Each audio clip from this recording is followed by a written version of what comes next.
ஒரு மகிழ்ச்சியான செய்தி. இதயம் நல்லெண்ணெயின் விலை லிட்டருக்கு ரூபாய் 105 குறைஞ்சிருக்கு.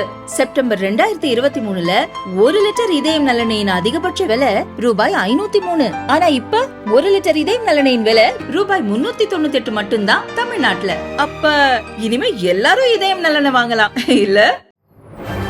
வணக்கம். செய்தி சுருக்கம். நீட் விலக்கு விவகாரம்.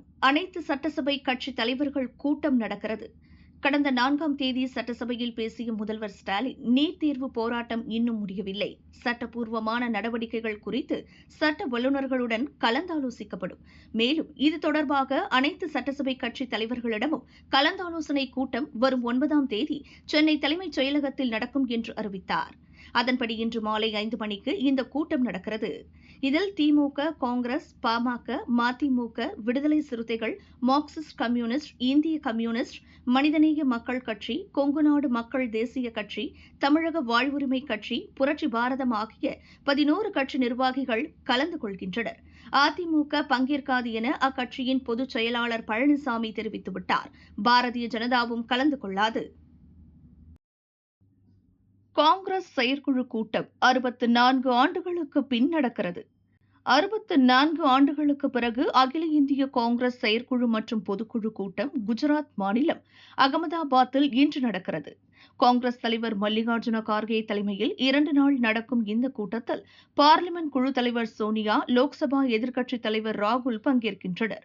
மேலும் காங்கிரஸ் ஆளும் மாநிலங்களின் முதல்வர்கள், மாநில தலைவர்கள் என நாடு முழுவதிலும் இருந்து நிர்வாகிகள் பங்கேற்க உள்ளனர்.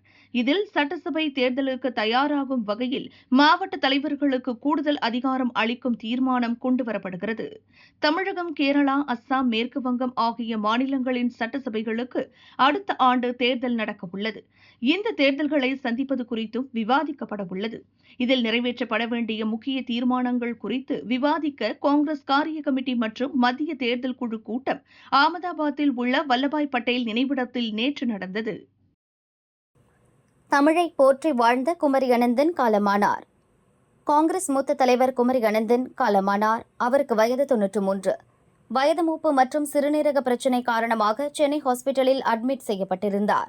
இந்நிலையில் நேற்றிரவு அவர் காலமானார். அவரது உடல் சென்னை சாலிகிராமத்தில் உள்ள அவரது மகள் தமிழிசை இல்லத்திற்கு கொண்டு செல்லப்பட்டு அஞ்சலிக்காக வைக்கப்பட்டுள்ளது.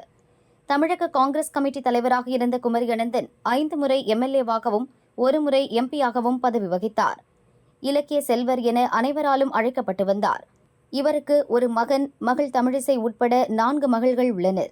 இவர் விமானங்களில் தமிழில் அறிவிப்பு வெளியிட வேண்டும் என வலியுறுத்தினார். பார்லிமென்டில் தமிழில் கேள்வி எழுப்பும் உரிமையை பெற்று தந்தவர் என்ற பெருமை இவருக்கு உண்டு.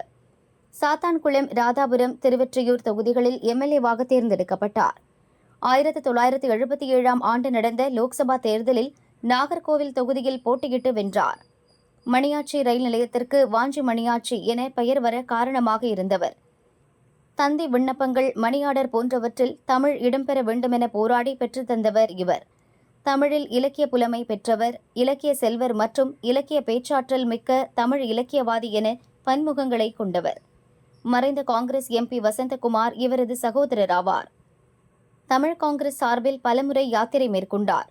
மறைந்த குமரி அனந்தனுக்கு 2024ஆம் ஆண்டு தமிழக அரசால் தகைசால் விருது வழங்கப்பட்டது. அவரது மறைவுக்கு அரசியல் தலைவர்கள் இரங்கல் தெரிவித்து வருகின்றனர். மயங்கி விழுந்த ப. சிதம்பரம் மருத்துவமனையில் அட்மிட். அப்பாவின் உடல்நிலை, மகன் கார்த்தி ட்வீட். குஜராத்தின் அகமதாபாத் நகரில் அகில இந்திய காங்கிரஸ் கட்சியின் 84வது செயற்குழு கூட்டம் இன்று துவங்கியது. கடந்த 64 ஆண்டுகளில் காங்கிரஸ் கட்சியின் செயற்குழு குஜராத்தில் நடப்பது இதுவே முதல் முறை. காங்கிரஸ் தலைவர்கள் சோனியா, ராகுல், மல்லிகார்ஜுன கார்கே, பிரியங்கா உட்பட பல மாநிலங்களைச் சேர்ந்த சுமார் 2000 பேர் பங்கேற்றனர். முன்னாள் மத்திய அமைச்சர் ப. சிதம்பரமும் சென்றிருந்தார். சபர்மதி ஆசிரமத்தில் தங்கியிருந்த போது திடீரென அவர் மயங்கி விழுந்தார்.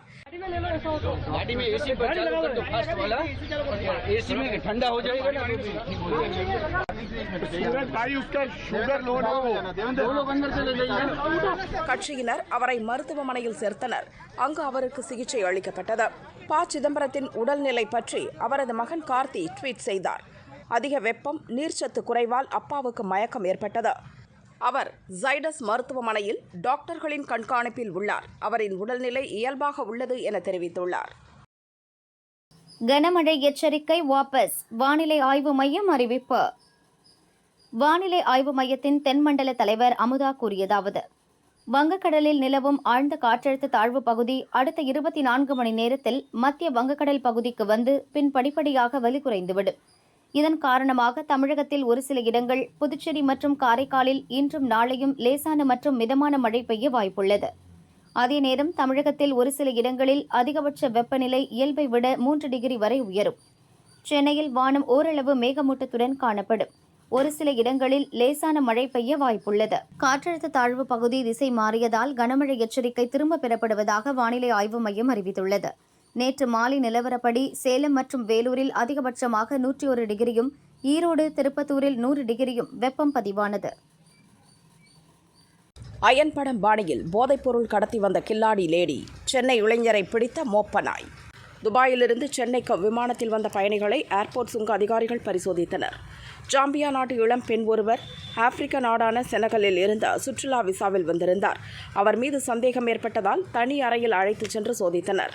உள்ளாடைக்குள் மறைத்து வைத்திருந்த பார்சலில் 460 கிராம் கோகைன் போதைப்பொருள் இருந்தது. அயன் திரைப்படத்தில் வருவது போல் போதை கேப்சூல்களை விழுங்கி வந்திருந்தது ஸ்கேன் மூலம் கண்டுபிடிக்கப்பட்டது. அரசு மருத்துவமனைக்கு அழைத்துச் சென்று வயிற்றிலிருந்து அவற்றை வெளியே எடுத்தனர். 12 கேப்சூல்களில் 150 கிராம் கோகைன் இருந்தது. மொத்தம் 610 கிராம் கோகைன் பறிமுதல் செய்யப்பட்டது. அதன் மதிப்பு 6 கோடியே 1 லட்சம் ரூபாய். ஜாம்பியா பெண் கைது செய்யப்பட்டார். அவர் சர்வதேச போதை கடத்தல் கும்பலுடன் தொடர்பில் இருப்பது தெரிந்தது. அது பற்றி விசாரணை நடக்கிறது. இதேபோல் தாய்லாந்து தலைநகர் பாங்காக்கில் இருந்து விமானத்தில் வந்த சென்னையைச் சேர்ந்த ஆண் பயணி மீது அதிகாரிகளுக்கு சந்தேகம் வந்தது. மோப்ப நாய் மூலம் அவரது உடைமைகளை பரிசோதித்த போது 1 கிலோ 816 கிராம் உயர் ரக ஹைட்ரோபோனிக் கஞ்சா கடத்தி வந்தது தெரிந்தது. அதன் மதிப்பு சுமார் 1 கோடியே 9 லட்சம் ரூபாய். அந்த இளைஞரும் கைது செய்யப்பட்டார். வக்ஃப் திருத்த சட்டத்துக்கு எதிர்ப்பு, ஆளுங்கட்சி எதிர்க்கட்சிகள் அமளி, சபாநாயகரை நீக்க போர்க்கொடி. வக்ஃப் சட்ட திருத்தத்துக்கு எதிராக தீர்மானம் கொண்டுவர ஜம்மு காஷ்மீர் சட்டசபையில் எதிர்க்கட்சியான PDP MLAக்கள் நேற்று வலியுறுத்தினர். சபாநாயகர் அப்துல் ரஹீம் மறுத்ததால் அமளியில் ஈடுபட்டனர். இதனால் சபை நடவடிக்கைகள் முடங்கின. இன்று ஆளும் தேசிய மாநாட்டு கட்சி MLAக்களும் வக்ஃப் சட்ட திருத்தத்துக்கு எதிராக விவாதிக்க வேண்டும் என வலியுறுத்தினர். சபாநாயகர் மறுத்தார். ஆளுங்கட்சி எதிர்க்கட்சி MLAக்கள் சபையை நடத்த விடாமல் மைய பகுதியில் கூடி சபாநாயகருக்கு எதிரான கோஷங்களை எழுப்பினர். இந்த விவகாரம் அரசின் முதன்மையான பிரச்சினைகளுக்கு இல்லை, அதை விவாதிக்க வேண்டிய அவசியமும் இல்லை என சபாநாயகர் விளக்கமளித்தார். அப்போது குறுக்கிட்ட துணை முதல்வர் சுரேந்தர் சௌத்ரி, மக்களால் தேர்ந்தெடுக்கப்பட்ட உறுப்பினர்கள் ஒரு விஷயம் குறித்து விவாதிக்க நினைக்கின்றனர். அப்போது அது அரசுக்கு முக்கியத்துவம் வாய்ந்ததாகவே இருக்க வேண்டும். அவர்களை விவாதிக்க அனுமதிக்க வேண்டும் என்றார். PDP உள்ளிட்ட எதிர்க்கட்சி MLAக்கள் துண்டுச்சீட்டுகளை கிழித்து சபையில் வீசினர். அமளி அதிகரித்ததால் சபை ஒத்திவைக்கப்பட்டது.